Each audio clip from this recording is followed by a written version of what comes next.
What's up, fight fans? Mainman Mademan here. Y'all know how I get down. We talking boxing. What up to the fam? What up to everybody in Mainman Mademan's boxing form? Hey, look, the thing is this, man. So we hear word on the curb is that Terence Crawford has went to Goldenboy Promotions headquarters and met with Oscar De La Hoya and Bernard Hopkins about a possible deal, at least according to what's been posted on social media from Oscar De La Hoya and Bernard Hopkins and what's been said in recent interviews. So it looks like that they are exploring possible deals or options with Terence Crawford, which from Terence Crawford's point of view, I think it makes a lot of sense. Because what it looks like he's doing in this instance is getting ahead of the business, fight fans. What am I talking about? Well, we know that Terence Crawford, his mandatory may be coming around sometime this spring, right? And so it looks as if that Crawford is trying to maybe assure that his mandatory comes through and it's going to get done, you know? And so we know that Errol Spence Jr., the fight that he wanted to make, was unmakeable due to PBC pretty much dropping and messing the situation up. And so Errol Spence is going to go and fight Keith Thurman in sometime in the spring. And this leaves Terence Crawford with no one to fight, given that the number one guy, Virgil Ortiz, is going the WBA route, given the number two guy in Jerron Ennis is going the IBF route, and the number three guy in Keith Thurman is going the WBC route. None of these fighters have petitioned to fight Terence Crawford for his WBO championship.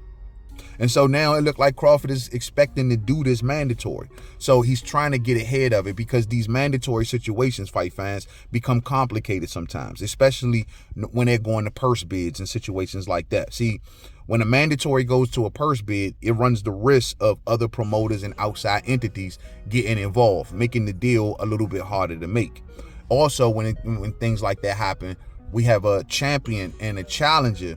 There's normally a purse split that comes with that situation. It can be as high as 75% of the purse for the champion, as low as 25% for the challenger, or 65-35, say with the WBO. So, and these type of situations make fights harder to get made as well. You know, think about the situation with Regis Prograis, where he can't get Teo or Jose Ramirez in the ring due to the fact that they don't want to be paid such a less amount of money. Or you think about what happened with Terence Crawford and Showtime Sean Porter, where Sean Porter almost walked away from that fight also due to the fact that he was not cool with the split of that purse initially. And they had to enact special rules and everything like that in order to keep Sean Porter at the table. You feel me? So it can become a little tough, man. It can become a little hard for when these mandatory situations come up. And I guess Terence Crawford, who wants to assure, he's getting up there in age, he wants to stay active, he wants to get ahead of the business and say, hey, what kind of deal probably can be worked out for Alexis Rocha, who's the next rated guy, who is also promoted by Goldenboy Promotions. So he's saying, hey, man, what's the business or what can be done perhaps in order for him to secure that fight? And I think that makes a hell of a lot of sense. You know what I mean? So that's cool. And of course, you know, if we all get what we want, we love to see Terence Crawford versus Virgil Ortiz.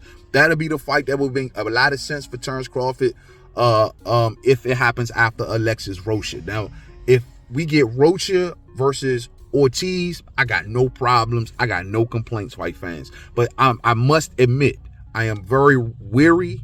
I can't say I thoroughly trust the situation. I just hope that this situation goes according to plan. But with Goldenboy and Oscar, you honestly just don't know, you know? And the reason I say that, fight fans, is because you think about the direction that they've been going in up until this point. Like, Goldenboy wants to try to become the lead premier promoter for DAZN, right? I mean, away from Eddie Hearn. And he knows that DAZN subscriber base in the United States, their number one subscriber base is the Latino community due to Canelo Alvarez's popularity. However, so Oscar looked like he's trying to double down with Ryan Garcia and Virgil Ortiz and have them take over their young faces, their young fighters, and maybe have them take over that particular spot. You feel me? And so it seems to me that it's very risky if you did put Terence Crawford in there with Virgil Ortiz. And if Terence Crawford defeats Virgil Ortiz, that'll be a huge blow to Goldenboy. So you got to wonder, are they going to stay true to that plan? And then you look at Virgil Ortiz, and he's heading down the WBA route, fight fans, when technically he doesn't have to do that. He could have just petitioned the WBO and went directly into a Terence Crawford fight, and he could have became the mandatory. So it's like you see these little signs, and it's like, are we really going to get that fight? Also, you think about, like, you know, Oscar's currently working with PBC and Al Heyman on several fronts. You think about the Eamantis Stanionis versus Virgil Ortiz fight. That's a crossover fight. Gervonta Tank Davis versus Ryan Garcia. That would be a crossover fight. And who knows, fight fans? I mean, just as a last string of hope, I mean, given we seeing these two sides work with each other, maybe the Spence fight would not be off the table if Oscar could just bring up Crawford's side and PBC and Showtime bring up Spence's side. You feel me? I mean, it can happen in that way. If those other fights can go along with no problems, why couldn't they make a big deal? You know what I'm saying? But that just remains to be seen. And another thing that rings in the back of my mind is the fact that, hey, man, I do recall for years Oscar De La Hoya saying that he wanted Virgil Ortiz versus Earl Spence Jr. in Texas. And I get it. Yo, he just put on recently that, you know, how does fans feel about Terence Crawford and Virgil in Texas? I love it. But I know you also put something like that up there for Earl Spence Jr. So are we 100? I mean, I just think about it. Virgil Ortiz is, if he wins that WBA regular belt, he'll be taken out of the other sanctioning bodies. He'll either have an opportunity to fight the super champion in Earl Spence. But if Earl Spence moves up to 154 and remains there, then guess what, fight fans? Virgil Ortiz can make a run for a vacant title. So will he take that route as opposed to, once again, a Terence Crawford fight? It just, you gotta, I guess time will tell, man. I mean, I hope it works that way, but maybe also, you know, Terence Crawford could be going over there for just the one fight deal. Maybe just to secure the mandatory. That could be very possible as well. We just gotta wait and see.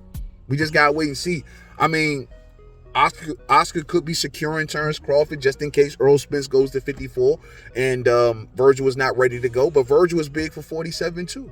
You know, he'd go to 54 for Earl. You just got to wonder how all of this is going to play out in the end, man. It's hard to really trust with all of this funny moving and all of these other routes possible, you know, for the Virgil Ortiz situation. So I hope Terence Crawford doesn't get over there maybe and sign some multiple fight deal and end up fighting Rocha, then stuck to fight a Blair Cobbs or something, you know, something stupid like that. That's what I don't want.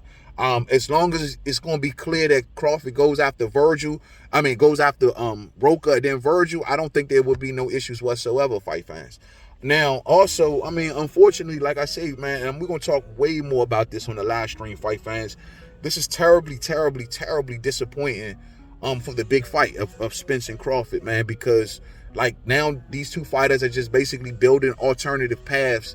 And it's very unfortunate, bro. This has been crap. The suits, they took us for a ride with this one. And this is what I've been trying to tell the boxing fans, man. This is what the suits wanted. Keeping that carrot out there in front of the horse, making you buy everything else except what you want. You know what I'm saying?